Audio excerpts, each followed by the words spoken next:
New Zealand घूमने का plan बना रहे हो, खासकर नॉर्थ आइलैंड, खुद कार चलाकर घूमने का शौक है, तो भाई ये वीडियो बिल्कुल तुम्हारे लिए ही है।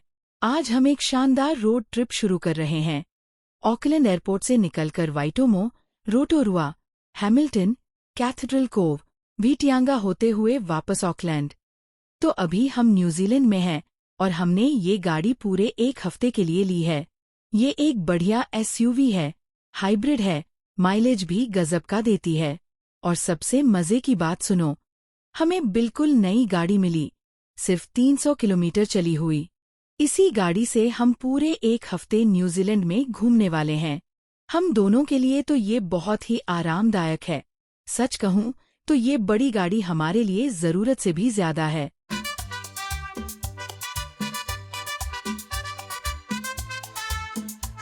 Welcome to our channel Madhura couple in USA Hindi. आप सबको हमारा प्यार भरा नमस्कार। न्यूजीलैंड 2 टापुओं में बंटा हुआ है, नॉर्थ आइलैंड और साउथ आइलैंड। इन दोनों टापुओं के बीच जाने के लिए सिर्फ फेरी या फ्लाइट का ही रास्ता है। गाड़ी से, बस से कुछ नहीं चलेगा यहाँ। अब अगर मुझसे पूछो तो न्यूजीलैंड का सबसे इम्पोर्टेंट शहर है ऑकलैंड। सारी फ्लाइट सबसे पहले वहीं उतरती हैं। बाकी दुनिया से जुड़ने का ये सबसे बड़ा जरिया है। यहीं से सब कुछ शुरू होता है, समझ लो।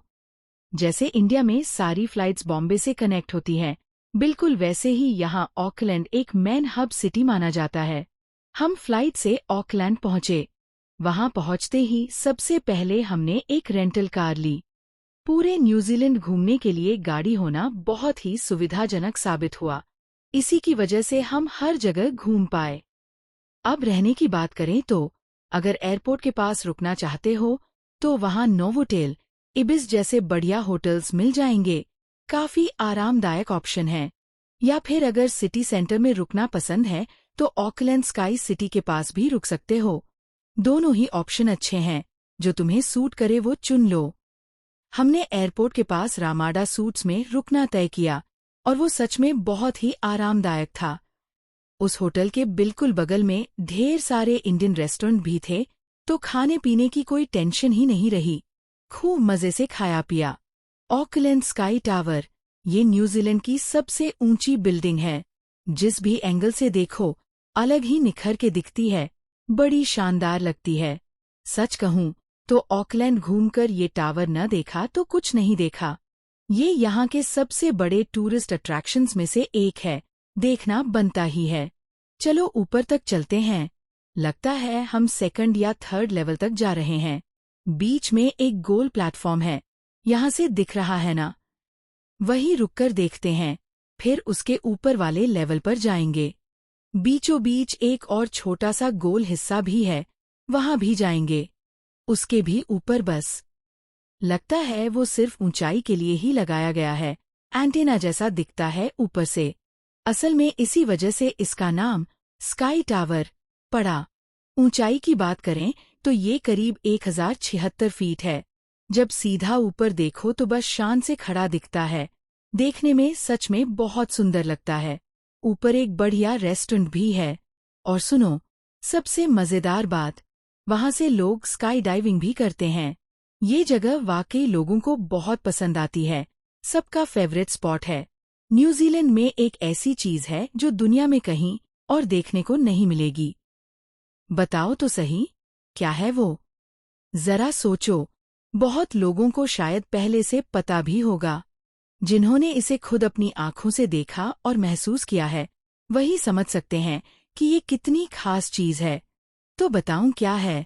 न्यूजीलैंड के चमकते हुए कीड़े, दुनिया भर में मशहूर। पता है कहाँ रहते हैं? अंधेरी गुफाओं में। बस चुपचाप चिपके रहते हैं सुरक्षित चट्टानों और किनारों पर। इंग्लिश में इन्हें ग्लोवर्म्स कहते हैं। ये एक तरह के कीड़े होते हैं, कुछ कीड़े की प्रजाति जैसे, और बस चमकते रहते हैं, टिमटिमाते रहते हैं, छोटी छोटी बत्तियों जैसे। सोचो रात के आसमान में जगमगाते तारे देख रहे हो। बिल्कुल वैसा ही नजारा होता है, चारों तरफ बस टिमटिमाहट। सच में सांस रोक देने वाला नजारा होता है। ऐसा नजारा देखने के लिए किस्मत चाहिए। जब मैंने पहली बार देखा तो एकदम रोमांच से भर गई थी, और सच कहूं तो हैरान भी रह गई। हिलने का मन ही नहीं कर रहा था, बस वहीं खड़े रहना चाहती थी हमेशा के लिए। जो भी वहां जाता है वो कभी नहीं भूलता, ये मैं पक्का कह सकती हूँ। ये सिर्फ 2 जगह ही मिलते हैं, नॉर्थ आइलैंड में वाइटुमो ग्लोवम केव्स और साउथ आइलैंड में टी अनाउ केव्स। बस पूरी दुनिया में सिर्फ यही 2 जगह। अगली जगह है एक थर्मल पार्क। असल में जमीन के नीचे ज्वालामुखी की गतिविधि होती है, इसलिए गर्म पानी भाप बनकर ऊपर उठता है। वहां जाओगे तो पानी सच में उबल रहा होता है, बुलबुले उठते हैं, भाप निकलती है, सब आंखों के सामने। इस तरह का थर्मल पार्क दुनिया में गिनी चुनी जगहों पर ही मिलता है। हमने अमेरिका में येलोस्टोन में भी कुछ ऐसा ही देखा था। ये जगह जरूर देखने लायक है। तो अब बताओ, यहाँ लोग करते क्या हैं? अरे अगर शादी की तैयारी करनी है ना, तो यहीं आकर खाना बना लो। बस एक बर्तन रख दो, बाकी सब भाप खुद ही पका देगी। न्यूजीलैंड के कोरोमांडल पेनिनसुला में एक जगह है जिसे हॉट वाटर बीच कहते हैं। यहाँ क्या होता है, नेचुरल गर्म पानी के झरने सीधे रेत के अंदर से बीच पर उबलते हुए निकलते हैं। इसे हॉट स्प्रिंग वाटर कहते हैं, और वहाँ ये बहुत मशहूर है। चूंकि ये समंदर के किनारे है तो समंदर का पानी ठंडा होता है, लेकिन उसी के बगल में रेत खोदो तो गर्म पानी मिल जाता है।